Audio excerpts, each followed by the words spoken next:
अस्सलाम वालेकुम दोस्तों, कैसे हो? उम्मीद है कि सब खैरियत से होंगे। अल्लाह आप लोगों को ऐसे ही खुश रखे। चलिए आज के किस्से की तरफ बढ़ते हैं। आज का किस्सा कलेजे को चीर देने वाला किस्सा है, पूरा सुनना जरूर। एक आदमी, पीला पड़ता चेहरा, आंखों के गिर्द गहरे सियाह हल्के, उलझे हुए बाल, सहमा हुआ लहजा, परेशान हाल। पुराने मगर साफ सुथरे कपड़े पहनकर रोजाना वो सुबह मेरी दुकान पर आया करता था। वो बाप था, मजबूर बाप, हारा हुआ बाप, और आकर कहता कि साहब मेरी बेटी बीमार है, उसका ऑपरेशन है, खुदा के लिए मेरी कुछ मदद कर दे, अल्लाह आपको बहुत सवाब देगा, अल्लाह आपको बहुत नेकी देगा। मैं काम में मगन, कैलकुलेटर पर तेजी से उंगलियां चलाते हुए कन अखियों से उसकी तरफ देखा और उससे कहने लगा, अच्छा काम शुरू किया है तुमने।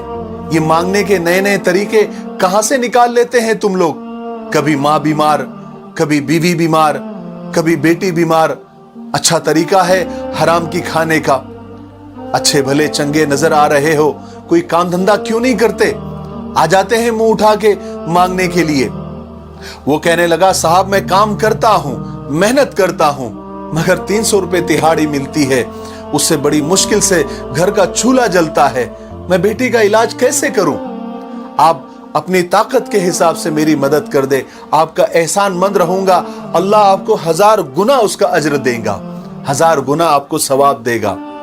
उसकी ये बातें सुनकर मैंने न चाहते हुए भी 10 रुपए का नोट उसे थमा दिया और 10,000 बातें सुना दी, जैसे मैंने अपनी सारी जमा पूंजी उसके हाथ में थमा दी हो। और वो बंदा नजरें झुकाए 10 रुपए का नोट लेता हुआ, 1000 दुआएं देता हुआ रुखसत हो गया। ये तो पहली दफा था जब वो मेरी दुकान पर आया था। अब तो ये सिलसिला रोज हो गया था कि वो रोज सुबह आता, मैं उसे 10 रुपए का नोट देता और 10,000 बातें सुनाता और वो 10 रुपए का नोट लेकर दुआएं देते हुए चला जाता।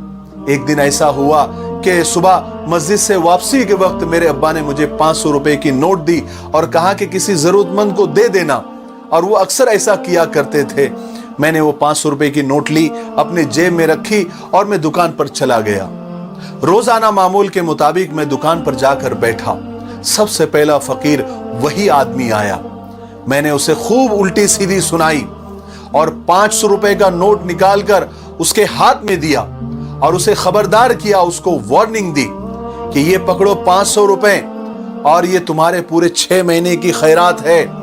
अब 6 महीने तक दोबारा मेरी दुकान के आसपास भी नजर आए तो तुम्हारी खैर नहीं, तुम्हारी टांगे तोड़ दूंगा।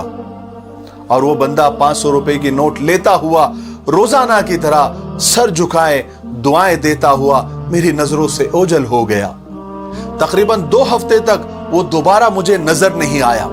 एक दिन मैं अपने काम में मसरूफ था, किसी से बात कर रहा था तो वो फकीर मुझे नजर आया।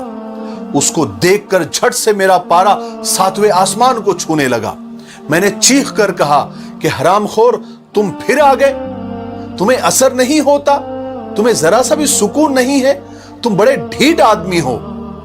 उसने कुछ नहीं कहा, मेरी तरफ खामोशी से देखा और अपनी बंद मुट्ठी मेरे काउंटर पर रख दी और उसे खोल दी। उसमें चंद पैसे थे।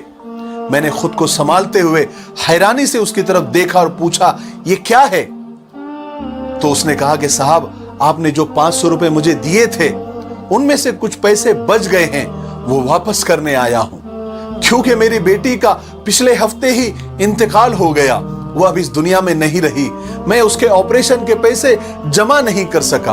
अब मुझे इन पैसों की जरूरत नहीं है, आप रख ले साहब, मैं मजबूर था, फकीर नहीं था। आप लोगों की बहुत मेहरबानी, जो मुश्किल वक्त में मुझ बेबस और लाचार के आप काम आए। अल्लाह आपको कभी किसी चीज की कमी ना होने दे, अल्लाह आपको खुश रखे, आबाद रखे।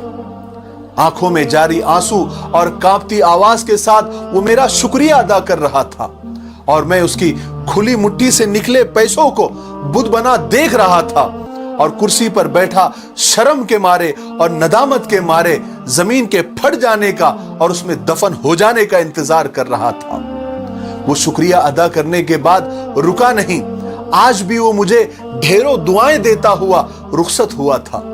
मगर मुझे अपने हलक में दर्द का एक गोला अटका हुआ महसूस हो रहा था, जिसको निगलने में न जाने मुझे कितना वक्त लग रहा था।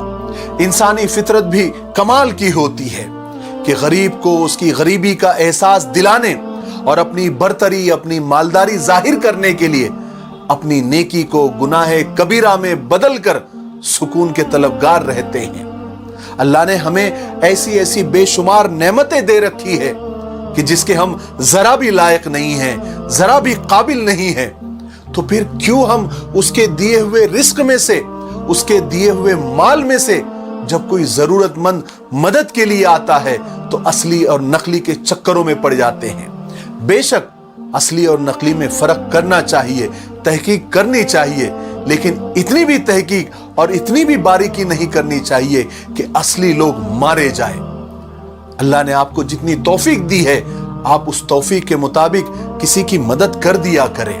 आपसे जब भी जितना भी हो सके अपनी तौफीक के मुताबिक, अपने ताकत के मुताबिक जरूरतमंद की और मोहताज की मदद कर दिया करें, और जब भी करे दिल से किया करें और अल्लाह की रजा और अल्लाह की खुशनुदी के लिए करें।